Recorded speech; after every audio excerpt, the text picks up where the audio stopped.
பாடுங்க. அன்பு சகோதரா சகோதரி, நீ தள்ளி நின்று இன்னும் ஏன் அதை உணராம இருக்கிற? கிட்ட வந்து பாரு, நெருங்கி வந்து பாரு. அந்த அன்பின் ஆழம் நீளம் அகலம் என்னது என்பதை உன்னால் அறிந்து கொள்ள முடியும்.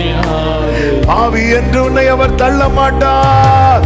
பாவி என்று உன்னை இயேசு தள்ளவே மாட்டார்.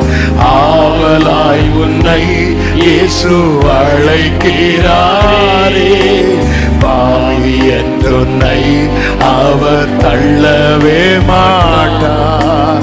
ஆவலாய் உன்னை இயேசு அழைக்கிறாரே. ஆமென். தயங்கிடாதே, பாவி ஓடி வா. தந்தை இயேசுவை சொந்தம் கொள்ளவா. ஆமென். தயங்கிடாதே, பாவி ஓடி வா. தந்தை இயேசுவை சொந்தம் கொள்ளவா. தந்தை இயேசுவை சொந்தம் கொள்ளவா. ஆமென். ஆமென். ஹல்லேலூயா. ஆண்டவருடைய அன்பை இன்னைக்கு ருசிக்க விடாதபடி இந்த பாவம் செஞ்சதுனாலதான் மனித உலக அன்பை தேடி தேடி போய் போய் வேதனை முள்ளுக்குள்ள சிக்கி கொள்ளுகிறான். ஆமென். நிறைய பொய் சொன்ன நாள் நேத்து. எத்தனை பேர் போய் சொல்லிட்டு வந்திருக்கீங்க? என்ன நாள்? நிறைய இந்த உலகத்தில் அதிகமாய் பொய் சொல்லப்பட்ட நாட்கள். மனுஷன் தேடுறான் தேடுறான் தேடுறான். ஏன் ஒரு தேவ பிள்ளைக்கு ஏன் இந்த உலக அன்புக்கான ஒரு ஏக்கம் வர ஆரம்பிச்சது? நீ தேவ அன்பை சென்ஸ் பண்ண முடியாம போனதுனால தானே. இயேசு சொல்லுகிற, நீங்க எல்லாரும் என்னை விட்டு போயிருவீங்க, ஆனாலும் நான் தனித்திறேன். பிதா என்னோடு கூட இருக்கிறான். இது அவர் சென்ஸ் பண்ணலன்னு வைங்களேன், அவர் என்ன பண்ணிருப்பாரு தெரியுமா? ஆமென். அந்த அப்படி அந்த வேர்டை நான் சொல்ல தயங்குறேன். ஒருவேளை அந்த இடத்துல நானா இருந்தா என்ன பண்ணிருப்பேன் தெரியுமா? பேதுரு பேதுரு பெயராத, பேதுரு பேதுரு பேதுரு பேதுரு நீ பெயராத. நம்ம திருப்பி ஒரு வாட்டி கூட கடல்ல நடக்கலாம். சில அன்பு, சில உறவுகள் நம்ம விட்டு போய்விடக்கூடாது என்பதற்காக அவர்களுக்காக என்னெல்லாமோ செய்கிறோம். ஆமென். தேவ அன்பை உணர்கிற ருசிக்கிற அனுபவம் எனக்குள்ள நஷ்டமா இருக்கு என்பதை நான் இன்னும் உணராம இன்னும் மாயான. ஹல்லேலூயா. ஆமென்.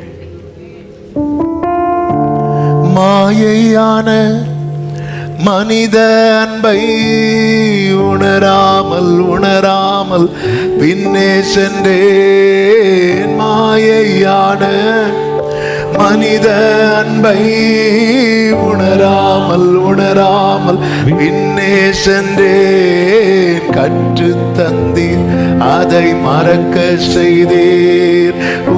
அன்பின் ஆழத்தை காட்டி தந்தீர். கற்று தந்தீர், அதை மறக்க செய்தீர். அன்பின் ஆழத்தை காட்டி தந்தீர்.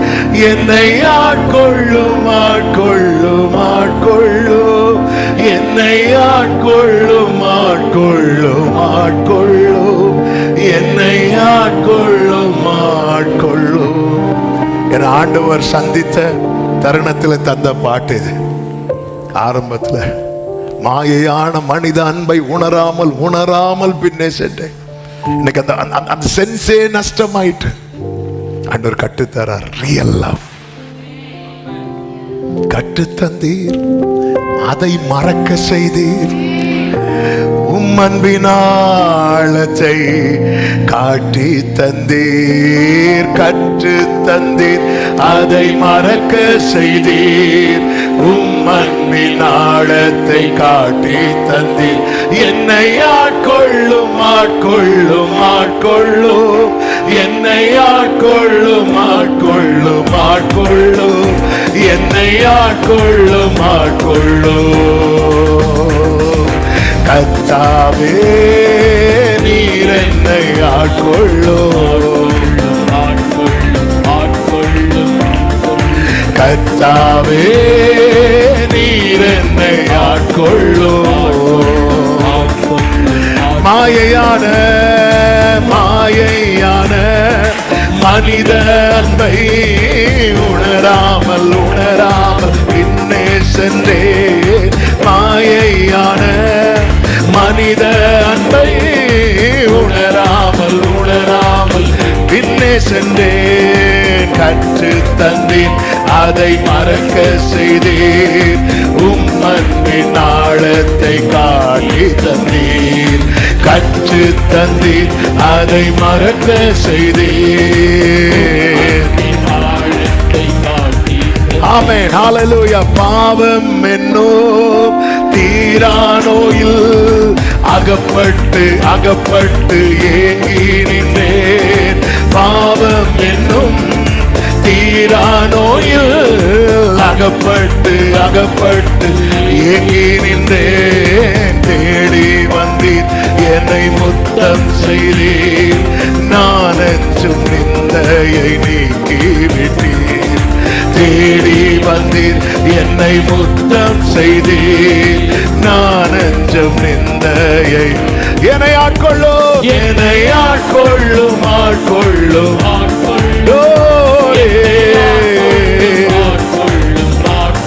ஆமென். என்னை ஆட்கொள்ளும் ஆமென். என்னை ஆட்கொள்ளும் ஹல்லேலூயா. ஆமென். அந்த அன்பு, அந்த அறிவு கெட்டாத அன்பு, அந்த ஆழமான அன்பு, அந்த மாறாத அன்பு ஒவ்வொருவரையும் ஆட்கொள்ளுவதாக. இன்னைக்கு அந்த சென்ஸ், அந்த உணர்வே நஷ்டமாச்சு. ஆமென். சிலருக்கு சரீரத்தில் சில பகுதிகளில் மறுத்து போகும் பாருங்க. அது யார் தொட்டா கூட ஃபீல் ஆகாது. அது தட்டினா கூட ஃபீல் ஆகாது. ஆபரேஷன் பண்ணும்போது இன்ஜெக்ஷன் போட்டு அந்த எந்த பகுதியில் ஆபரேஷன் பண்றாங்களோ அந்த இடத்தை என்ன பண்ணுவாங்க தெரியுமா? மறுத்து போக பண்ணுவாங்க. அதுல கத்திய போட்டு பண்ணாலும் நம்ம பார்த்துட்டு சிரிச்சுட்டு தான் இருப்போம். இன்னைக்கு இந்த சென்ஸ் நஷ்டமாயிட்டு. தேவ அன்பை ஒருத்த உண்மையில ருசித்தானா அவன் சிலுவைக்கு முன்னாடி வந்து நிற்பான். அவன் தான் யோவா. ஹல்லேலூயா. அவனால ஓட முடியாது. இது நஷ்டமாயிட்டு. தேவன் என் மேல வச்ச அன்பு நஷ்டமாகல. தேவன் என் மேல வச்ச அன்பை உணரக்கூடிய அந்த சென்ஸ் அதான் பாவத்தின் விளைவு. அதனாலதான் நாங்க உங்க அந்த அன்பை நீங்க ஃபீல் பண்ணீங்கன்னா நீங்க பாதத்துல தான் உட்காருவீங்க. நீங்க இந்த வேதத்துல தான் உட்காருவீங்க. இது இல்லாததுனால என் கூட யாராவது பேச மாட்டாங்களா? எனக்கு யாராவது ஃபோன் பண்ண மாட்டாங்களா? என்ன யாராவது தேட மாட்டாங்களா? என் கூட யாராவது டைம் ஸ்பெண்ட் பண்ண மாட்டாங்களா? இன்னைக்கு இந்த தேடலுக்கு போக காரணம் என்ன தெரியுமா? ஆமா, அந்த தேவ அன்பை உணரக்கூடிய அந்த சென்ஸ் நஷ்டமாயிட்டு. அதுக்கு ரீசன் பாவம். என்னால காட்ஸ் லவ் ஃபீல் பண்ண முடியலன்னு எனக்குள்ள பாவம் இருக்குன்னு அர்த்தம். என்னால காட்ஸ் பிரசன்ஸை ஃபீல் பண்ண முடியலன்னா எனக்குள்ள பாவம் இருக்கிறதுன்னு அர்த்தம். என்னால தேவனோட அந்த இன்டிமசி வித் காட், தேவனோடு நெருங்கி என்னால பழக முடியல. என்னால எனக்குள்ள பாவம் இருக்கிறது என்று அர்த்தம். யாத்திராகமம் 20வது அதிகாரம் 21வது வசனத்திலே 2 விதமான நிலைகள் பார்க்க முடியும். வாசியுங்கள் அந்த வசனம். ஜனங்கள் தூரத்திலே நின்றார்கள். மோசே தேவன் இருந்த கார்மேகத்துக்கு சமீபமாய் சேர்ந்தான். நம்முடைய ஸ்தானம் எங்கே இருக்கிறது? இந்த ஜனங்கள் என்பவர்கள் யாரோ கிடையாது. ஆமே, மோசே வானத்திலிருந்து இறங்கின தூதனும் கிடையாது. மோசே எந்த இரத்தத்தால மீட்கப்பட்டானோ அதே இரத்தத்தால மீட்கப்பட்டவர்கள். ஹல்லேலூயா. ஜனங்கள் சிவந்த சமுத்திரத்தின் வழியா நடக்கவும் மோசே மேகஸ்தம்பத்தில் ஏறி போகவும் இல்லை. ஒரே சமுத்திரத்துல தான் ஞான ஸ்நானம் பண்ணப்பட்டார்கள். இவங்களுக்கு ஒண்ணு அவனுக்கு இல்லை. ஆனா நிக்கிற ஸ்தானத்தை பாருங்கள்.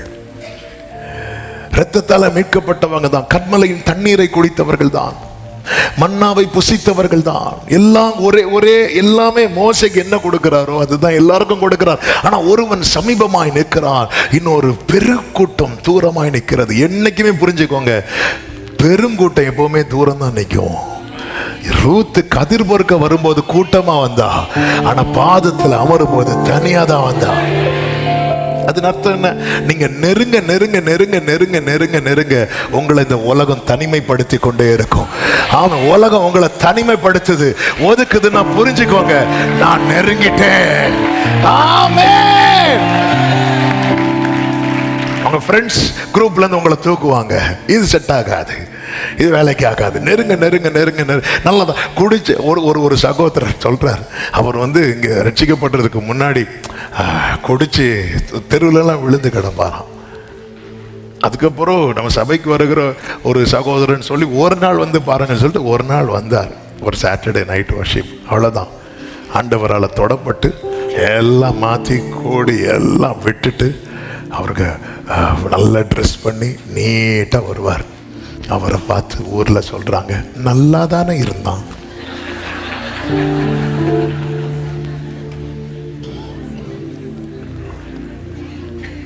இதான் உலகம், இதான் உலகம். ஆமென். ஒரு பக்கத்தில் இருக்கிறான், இன்னொருத்தங்க தூரத்தில் இருக்கிறாங்க. நம்முடைய ஸ்தானம் எங்க? ஏன் அவங்க தூரத்தில் நிற்கிறாங்க? அவங்க சொல்றாங்க, மோசே நாங்க வரல, நாங்க இங்கேயே நிற்கிறோம். அதுக்கு முந்தின வசனம் பாருங்கள், வாசிங்க. மோசே ஜனங்களை நோக்கி பயப்படாதிருங்கள். அதுக்கு 19 வாசிங்க. மோசேயை நோக்கி, நீர் எங்களோட பேசும், நாங்கள் கேட்போம். தேவன் எங்களோட பேசாதிருப்பாராக, பேசினால் நாங்கள் செத்து போவோம் என்றார். அதாவது நாங்க இப்படியே நின்றோம், வேண்டாம், எங்களுக்கு மோசே போதும். அதன் அர்த்தம் என்ன? எங்களுக்கும் ஆண்டவருக்கும் நடுவில் மோசே இருக்கட்டும், நாங்க தள்ளியே நிற்கிறோம். இந்த தள்ளி நிற்க விரும்புகிறவங்க தான் இடையில ஒவ்வொருத்தராக கொண்டு வருவாங்க, எங்களுக்காக வேண்டிக் கொள்ளுங்கள். ஆமே ஆமே ஆமே. இதுக்கெல்லாம் வியாக்கியானம் கேட்கக்கூடாது. நாங்கள் தள்ளியே நிற்கிறோம், வேண்டாம், நாங்கள் தள்ளியே நிற்கிறோம், வேண்டாம். அப்போ மோசே சொல்றாரு 20வது வசனத்துல, மோசே அவர்களை நோக்கி பயப்படாதீங்க, உங்களை சோதிப்பதற்காகவும் நீங்கள் பாவம் செய்யாதபடிக்கு, நல்ல இந்த வேர்டை கவனிக்கணும், தம்மை பற்றும் பயம் உங்கள் முகத்துக்கு முன்பாக இருப்பதற்காகவும் தேவன் எழுந்தருளினார். ஆனாலும் ஜனங்க தள்ளியே நிற்கிறாங்க. மோசே கிட்ட போறான். மோசே, நமக்கு 3வது அதிகார சம்பவம் தெரியும், நேரம் இல்லை. மோசே முச்செடி பற்றி எரிந்து வெந்து போகாதிருக்கிறதை பார்க்க கிட்ட வருகிறதை கர்த்தர் கண்டு என்ன சொல்லுவார் தெரியுமா? மோசே கிட்ட வராத, நீ நிற்கிற இடம் பரிசுத்த பூமி, உன் கால்களில் இருக்கிற பாதரட்சி கழட்டு. அப்போ சமீபமா சேர்றதுக்கு என்ன தேவை? பரிசுத்தம். நல்ல கவனிங்க, இது ஏற்கனவே முந்தி கொடுத்த ஒரு செய்தியில ஒரு பாயிண்டை நான் எடுத்து இந்த செய்திக்குள்ள ஆட் பண்ணி சொல்றேன். ஆண்டவர் தந்த அந்த ஒரு வார்த்தை புரிவதற்காக, நெருங்க தேவை பரிசுத்தம், நெருங்க நெருங்க தான் பரிசுத்தம். ஆமென். நெருங்க தேவை பரிசுத்தம், ஆனா நெருங்க நெருங்க தான் பரிசுத்தம். ஏசாயா மட்டும் நான் அசுத்த உதடுகள் உள்ளவன் சொல்லிட்டு நெருங்காம இருந்திருப்பான்னா அவன் சுத்திகரிக்கப்பட்டிருக்க மாட்டான். பிரதான ஆசாரியனாகிய யோசுவா நான் அழுக்கு வஸ்திரம் தரித்திருக்கிறேன் சொல்லி ஆண்டவர் சமூகத்தில் வராமல் இருந்திருப்பான் என்றால் அவன் சுத்திகரிக்கப்பட்டிருக்க மாட்டான். இன்னைக்கு இதை காரணமாய் வைத்து தள்ளி நிற்காதே. என்னில் தீமை இருக்கிறது என்று ஒருவன் தள்ளி நிற்கிறான் என்றால் அதை அவன் என்ன சொல்ல விரும்புகிறான் தெரியுமா? என்னில் தீமை இருக்கிறது என்று அல்ல, இந்த தீமை என்னை விட்டு போகக்கூடாது என்று சொல்ல விரும்புகிறான். ஆமென். நான் என்னில் பாவம் இருக்கிறது என்று சொல்லி ஒருவன் நெருங்கி வருகிறான் என்றால் அவன் எதை காண்பிக்கிறான், என்ன விரும்புகிறான்? இந்த பாவம் அவனை விட்டு போக வேண்டும் என்று விரும்புகிறான். என்னில் பாவம் இருக்கிறது என்று சொல்லி ஒருவன் தள்ளியே நிற்கிறான் என்றால் அவன் என்ன சொல்ல விரும்புகிறான் தெரியுமா? இந்த பாவம் என்னை விட்டு போக கூடாது என்று விரும்புகிறான்.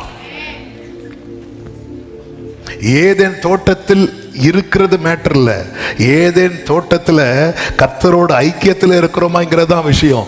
ஏதேன் தோட்டத்துக்குள்ள இருந்தே கர்த்தர் கேட்கிறார், ஆதாமே நீ எங்கே இருக்கிறாய்? ஆதாம் எங்கே ஒளித்து கொண்டான்? தோட்டத்துக்கு உள்ளதான் ஒளித்து கொண்டான். சவுல் எங்கேயோ ஒளிச்சிருக்கிறான், அவன் இங்க ஒளிச்சிருக்கிறான்னு ஆண்டவருக்கு தெரியுது. ஆனா தோட்டத்துக்குள்ள ஒளித்திருக்கிற ஆதாம ஆண்டவருக்கு தெரியல. ஐக்கியம் கட்டாச்சுன்னா எல்லாமே அவுட். ஜனங்க தூரத்திலேயே நிக்கிறாங்க. காரணம் என்ன? அப்போஸ்தலர் 7:39 சொல்லப்பட்டிருக்கிறது, தங்கள் இருதயங்களில் எகிப்துக்கு திரும்பினார்கள் என்று சொல்லப்பட்டிருக்கிறது. சிம்பிளா சொல்லணும்னா, எகிப்து இஸ்ரவேலரை விட்டுட்டு, ஆனா இஸ்ரவேலர் எகிப்தை விடல. சில லவ் மேட்டர்லாம் டீலிங் வரும் பாருங்க. லவ் மேட்டர் டீலிங் பஞ்சாயத்து பண்ணது இல்லை. அந்த பெற்றோர் வந்து சொல்லுவாங்க, பாஸ்டர் மாட்டிட்டா, பாஸ்டர் மாட்டிட்டான். அப்போ அதுல காமனா கேட்கிற ஒரு வார்த்தை உண்டு, அவ விட்டாலும் இவன் விட மாட்டேங்கிறான் பாஸ்டர், அல்லது அவன் விட்டாலும் இதான் இந்த பாவத்தின் விளை. எகிப்து பார்வோன் ஜனங்களை போக விட்டுட்டான். போயிருங்க, தயவு செய்து போயிருங்க. நாங்க அப்படிலாம் போக முடியாது, போனா எங்களுக்கு பொண்ணு வேணும். என்ன மண்ணை எடுத்துட்டு போ, நான் எடுத்துட்டு போ போ. எகிப்து இஸ்ரவேலரை விட்டுட்டு, ஆனா இஸ்ரவேலர் எகிப்தை விடல. நீங்க எகிப்தின் பிடியில இருக்கிறீங்கன்னா உங்களுக்கு விடுதலை உண்டு. ஆனா உங்க பிடியில நீங்க எகிப்தை வச்சிட்டு இருக்கிறீங்கன்னா, அதுதான் கர்த்தர் சொல்லுகிறார், பாபிலோன் குமாரத்தின் இடத்தில் குடியிருக்கிற சீயோனே, உன்னை நீ விடுவித்துக் கொள், பிற்பாடு மகிமை உண்டாகும். ஏன் பாபிலோன் குமாரத்தில் குடியிருக்கிற சீயோன்? பாபிலோன் லைஃப் வேற, எகிப்து லைஃப் வேற. எகிப்துல வந்து அடிமைத்தனம்னா உண்மையான அடிமைத்தனம். பாபிலோன் அடிமைத்தனம் தான், ஆனா லக்ஸுரி லைஃப். அதுதான் ஒரு ஊழியர் சொன்ன ஒரு வார்த்தை. ஒரு நாள் செய்தி வேளையில் அந்த வார்த்தை சொன்னேன். அதாவது இங்க இருந்து நிறைய பேரை இப்போ கேம்பஸ் இன்டர்வியூலாம் வரும் பாருங்க. பெரிய பெரிய கம்பெனி கேம்பஸ் இன்டர்வியூ வருது. அந்த கம்பெனி பேர் கேட்டாலே அப்படி இருக்கும். அதே மாதிரி இப்போ ஒரு பெரிய கண்ட்ரி, இப்போ அமெரிக்காலேருந்து வராங்கன்னு வைங்களேன், வந்து இங்கே இருக்கிற வாலிபர்கள் எல்லாம் பிடிச்சிட்டு போய், யாருக்கும் தெரியாமல் பிடிச்சிட்டு போய் அங்கே இருக்கிற பெரிய பெரிய மைக்ரோசாஃப்ட், ஐபிஎம் இப்படிப்பட்ட கம்பெனிலெல்லாம் ஒரு 10 லட்ச ரூபா சம்பளம் கொடுத்து வேலைக்கு வைக்கிறாங்கன்னு வைங்களேன். அங்கேருந்து ஃபோன் வருது, அம்மா நான் இங்கே தான்மா இருக்கிறேன், இப்படி இப்படி கொண்டு வச்சிருக்கிறாங்கம்மா, நாங்கள் வரட்டுமான்னு சொன்னோம். அம்மா சொல்லுவாங்க, வேண்டாம் மகனே, இங்கே நீ 10,000 ரூபா வாங்குறதுக்கு. இதான் பாபிலோன் குமாரத்தின் இடத்தில் குடியிருக்கிறது. அதுக்காக வேலைக்கு போகிறேன். நான் எக்ஸாம்பிளுக்கு சொன்னேன், அரை உறக்கத்தில் கேட்டுட்டு அமெரிக்காலேருந்து வர சொல்கிறாரெல்லாம் சொல்லக்கூடாது. இது அந்த லைஃப் ஸ்டைல் பிடிச்சிருக்கு. அதனால இவன் வான்னு சொன்னாலும் லீவுனாலும் வர மாட்டாங்க. வேண்டாம் வேண்டாம் வேண்டாம். எகிப்து லைஃப் வேற, அதான் வலி. ஆனா இங்க கிறிஸ்டியன் லைஃப், கிறிஸ்டியன் எத்திக்ஸ் இருக்கு, கிறிஸ்டியன் லா இருக்கு, ஆமா கிறிஸ்டியன் வே இருக்கு. அதுல பயணிக்கும் போது இவங்க என்ன சொல்றாங்கன்னா, என்னாகமம் 11:18 சொல்றாங்க, எகிப்துல எங்களுக்கு சௌக்கியமா இருந்தது. எகிப்துல உனக்கு சவுக்கடி தான் இருந்துச்சு, ஆனா நீ அதை மறந்துட்டு என்ன சொல்ற, எகிப்துல எங்களுக்கு சௌக்கியமா இருந்துச்சு. இவங்க சும்மா இறைச்சி கேட்டா செத்துருக்க மாட்டாங்க. இவங்க எதை நினைச்சு இறைச்சி கேட்டாங்க தெரியுமா? எகிப்தை நினைச்சு. அப்போ ஒண்ணு புரிஞ்சுக்கோங்க, எகிப்தின் சந்தோஷம் இருக்குல்ல, துக்கத்துல தான் முடியும். பரலோக சந்தோஷம் நிலையானது. ஒரு ஆமீன் சொல்லுங்க பார்க்கலாம். எகிப்தின் சந்தோஷம் எப்பவுமே துக்கத்துல தான் முடியும். அதனால இவங்க எங்க நிக்கிறாங்க? தூரத்திலேயே நிக்கிறாங்க. இன்னைக்கு நம்முடைய நிலை என்ன? நம்முடைய நிலை என்ன? தாவீது சொல்றாரு, இப்படி உம்மை பார்க்க ஆசையா இருந்து. சங்கீதம் 63:2. இந்த ஆசை இருக்கா இன்னைக்கு? சங்கீதம் 42:2 சொல்றாரு, ஆமென், என் ஆத்துமா உண்மையில் தாகமா இருக்கிற, தாகம் இருக்கிறதா? 119 131 தாவீது சொல்லுகிறார், ஆமென், உமது கற்பனைகளை நான் வாஞ்சிக்கிறபடியால் என் வாயை ஆவென்று திறந்து அவைகளுக்கு ஏங்குகிறேன். இந்த ஏக்கம் இருக்குதா? ரோமர் 8:23 பவுல் சொல்லுகிறாரு, ஆமென், ஆவியின் முதற்பலன்களை பெற்ற நாமும் கூட சரீர மீட்பாகிய புத்திர ஸ்வீகாரம் வருகிறதுக்கு காத்திருந்து நமக்குள்ளே தவிக்கிறோம். இந்த தவிப்பு இருக்கிறதா?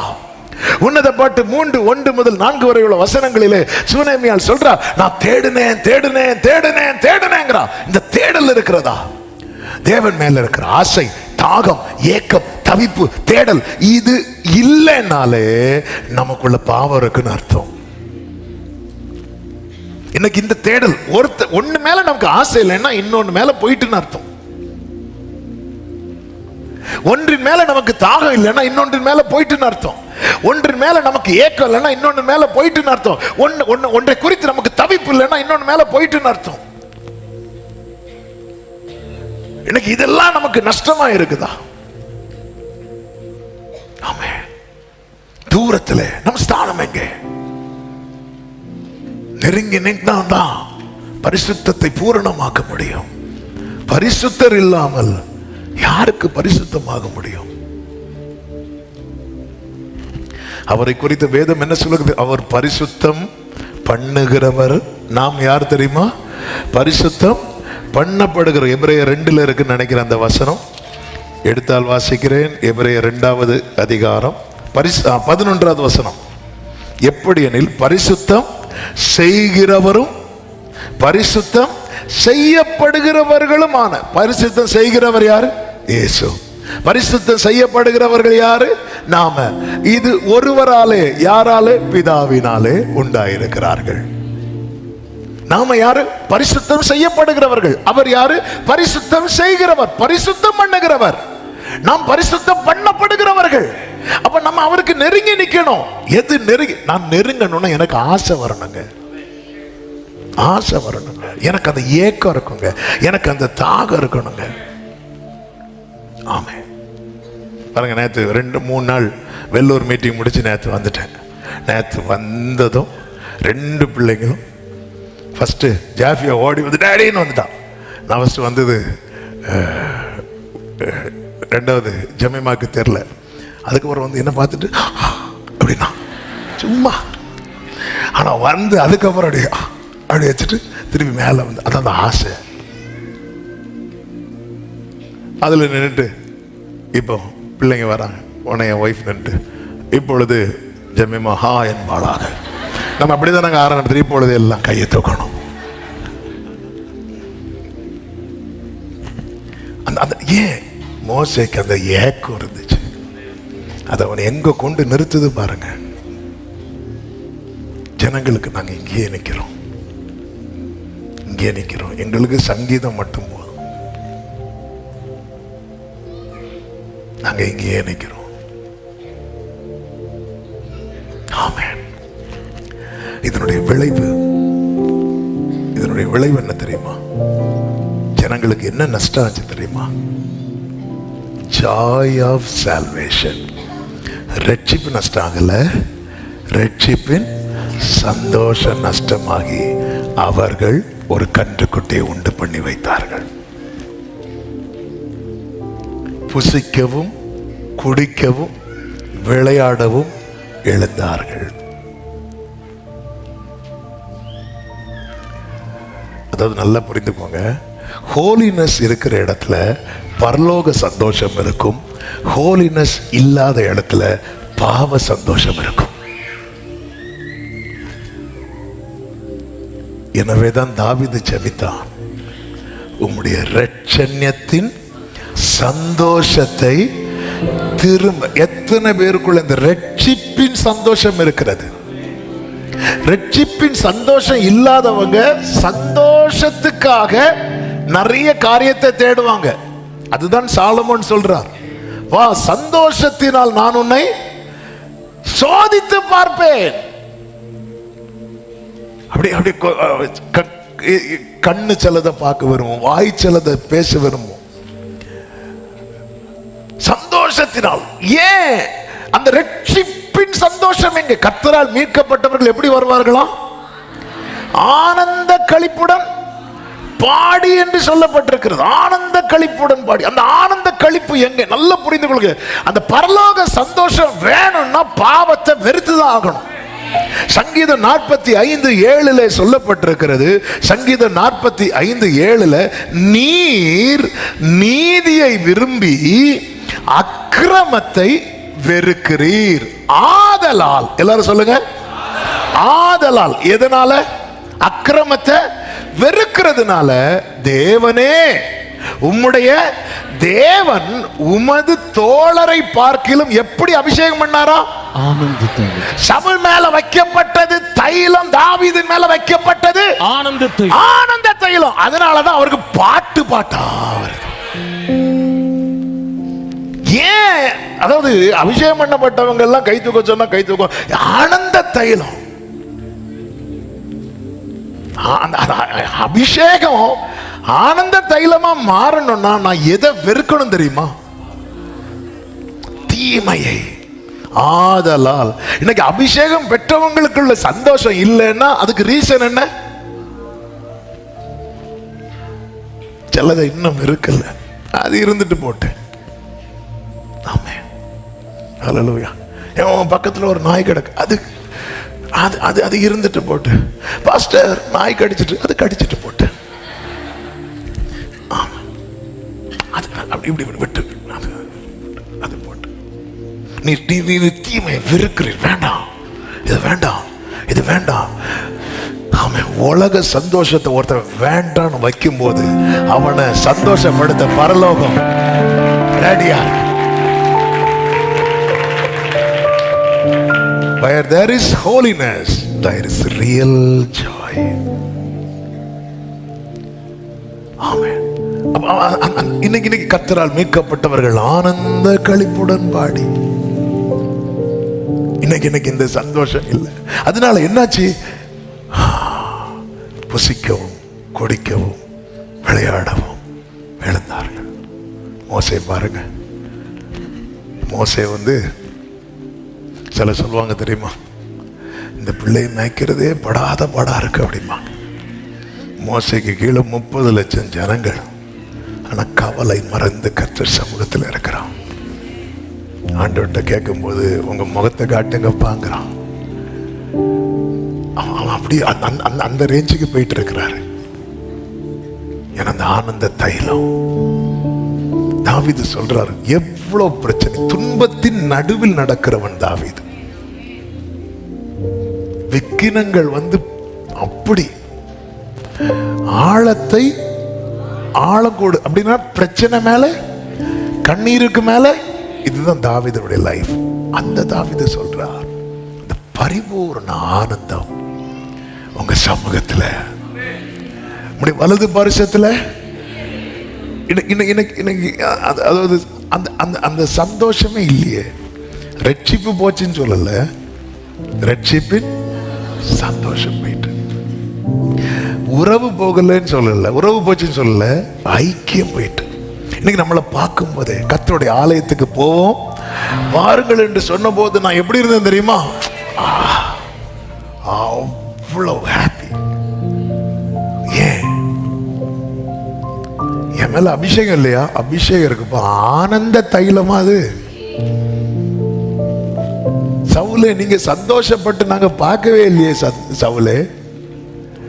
ஆனா தாவீதை பாருங்க சவுலே, நீங்க பட்ட கஷ்டத்தை, தாவீது பட்ட கஷ்டத்துல 10ல் 1 கூட நீங்க படல. ஆனா எப்படி பாடுறாரு பாருங்க. அப்படி சுவையான உணவை உண்பது போல ஆனந்த களிப்புள்ள உதடு. ஆனந்தம் களிப்பு எல்லாமே ஒன்றுதான். அவ்வளோ ஜாய் இருக்கு. இந்த ஜாய் எங்கேயோ நஷ்டமானதும் நம்ம ஆளு எத்தி பார்க்க ஆரம்பிச்சிட்டாரு. நல்லா புரிஞ்சுக்கோங்க. அதனாலதான் தாவீது கேட்கிறேன், நான் ஆண்டவரே இது எனக்கு நஷ்டமானதுனால தானே, இந்த ரட்சிப்பின் சந்தோஷம் நஷ்டமானதுனால நான் தான் அங்க போனேன், நான் அதை பார்த்தேன், நான் இதை பண்ணேன். எனக்கு அந்த ரட்சண்யத்தின் சந்தோஷத்தை திரும்ப தாங்க. அதுக்கு என்ன தேவை? சுத்த இருதயத்தை. கர்த்தர் சித்தமான எழுந்த செய்தி அடுத்த வாரம் தொடரும். இப்ப நம்ம கேட்க போறோம். எத்தனை பேர் கேட்குறீங்க, எனக்கு அந்த ரட்சிப்பின் சந்தோஷம் திரும்ப வேணும், அந்த லவ் நான் சென்ஸ் பண்ணணும். ஹல்லேலூயா, ஹல்லேலூயா, ஹல்லேலூயா. அந்த கோரஸை பாத்தீங்களா அதிகமாய். ஆமென். மைக் ஏன் மைனரை கொடுத்துரு.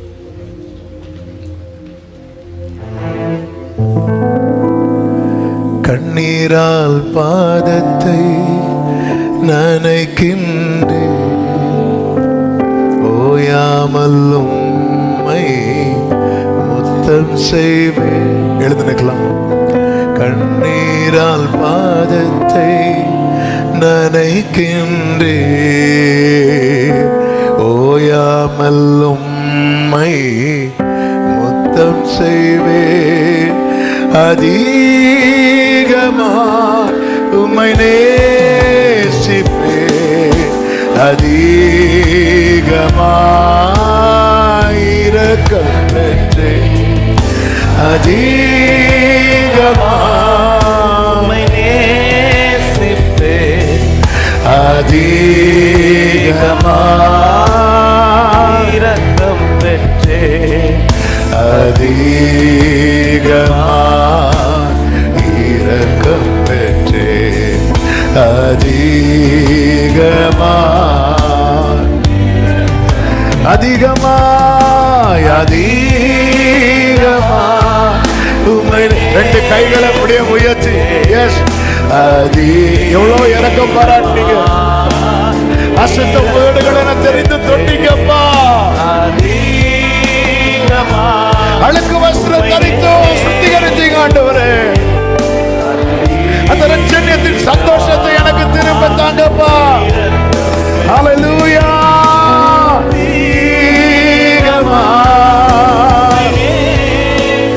அதிகமாய் இரக்கம் பெற்றேன். ரெண்டு கரங்களை உயர்த்தி அதிகமாய்.